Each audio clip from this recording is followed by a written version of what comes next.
las últimas semanas se han registrado emboscadas, balaceras, enfrentamientos, ataques armados en los estados básicamente de Michoacán y de Chiapas. La violencia y la inseguridad van en aumento a tal grado que en Chiapas más de 2,000 personas han tenido que dejar sus comunidades, son desplazadas por esta violencia.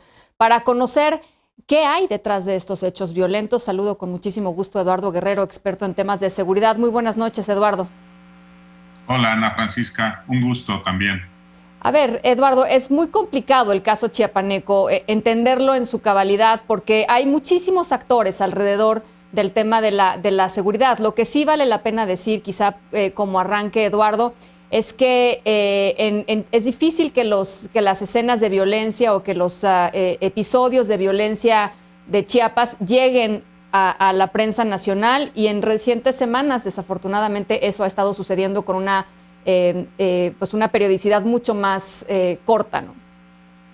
Sí, fíjate que los dos casos, aunque son muy distintos, el de Michoacán y el de Chiapas, por el tipo de violencia que hay, ambos están pasando en estos momentos por una crisis muy severa de violencia. En ambos hay un aumento en los últimos meses de las ejecuciones.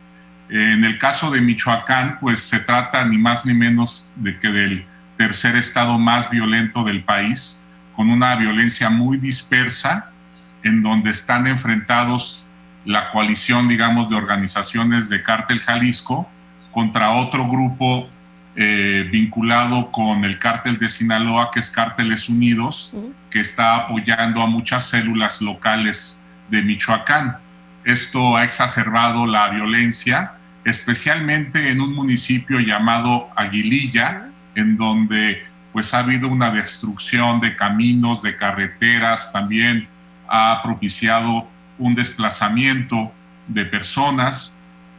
Y como ya está por terminar la administración del gobernador Aureoles, y él anda interesado en demostrar que hubo fraude en sus elecciones, sí, está completamente distraído del tema, y me parece que hay una falta de conducción y de gobernabilidad tremenda, ¿no? El gobernador electo, nos reportaron hace unos días que tiene COVID, ojalá se recupere pronto, pero también, pues, no es, como es de un partido distinto al del gobernador, pues no ha podido tampoco tener ningún tipo de influencia en la conducción de esta crisis, ¿no?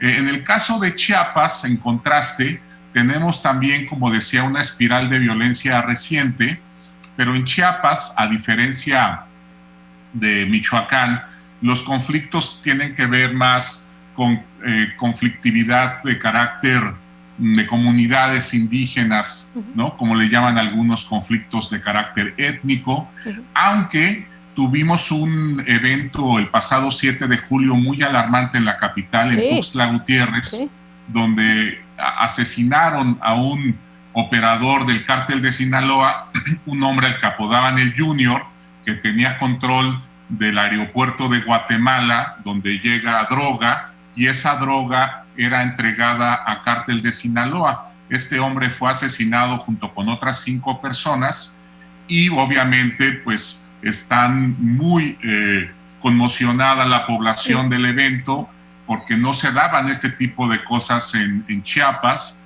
y hay, me parece, Ana Francisca, una evolución muy preocupante de los grupos de autodefensa y de pequeño crimen en Chiapas a una cosa mucho más sofisticada y, digamos, disruptiva, que es el crimen organizado a gran escala en Chiapas, ¿no? Con Cártel Jalisco ya metiéndose. Ahorita ese cártel, Ana Francisca, trae una estrategia de expansión territorial a nivel nacional, ¿no? Disculpa que me haya tomado tanto tiempo, pero quería un poco dar el contexto, ¿no? de ambas crisis, ¿no? Muy interesante, Eduardo. En el caso de Chiapas, ¿tiene algo que ver o cómo juega el tema de los usos y costumbres para, por ejemplo, el asunto del control territorial, ¿no? Para el asunto del uso de la fuerza? Supongo que también es una variable que ahí mete mucho ruido. Por supuesto, es una apuesta muy arriesgada, en la Constitución de Chiapas, en la Constitución de Oaxaca, por ejemplo, se permite por usos y costumbres que se creen estas policías comunitarias que son reclutadas por las poblaciones, por las comunidades, para defenderlos y protegerlos del crimen.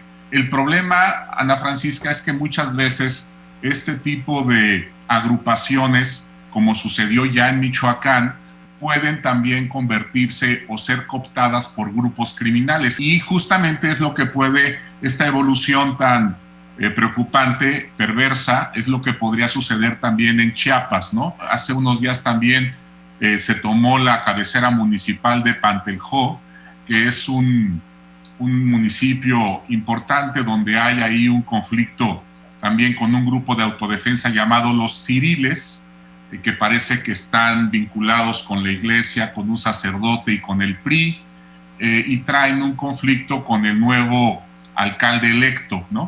Es lamentable que en este momento pues estén reactivándose conflictos de distinta naturaleza en ese estado, pues que era tan tranquilo, ¿no? El gobernador Rutilio Escandón, la verdad es que no ha aparecido en escena, no se ve tampoco, como en el caso de Michoacán, una figura que esté conduciendo y esté dando la cara para explicar lo que está sucediendo, y pues eso también preocupa mucho, un gobernador invisible, ¿no? Que ya lleva 3 años en el poder, pero que en una crisis tan importante como esta, pues no se esté asomando y esté diciendo qué medidas se están tomando, etcétera, ¿no? Sí.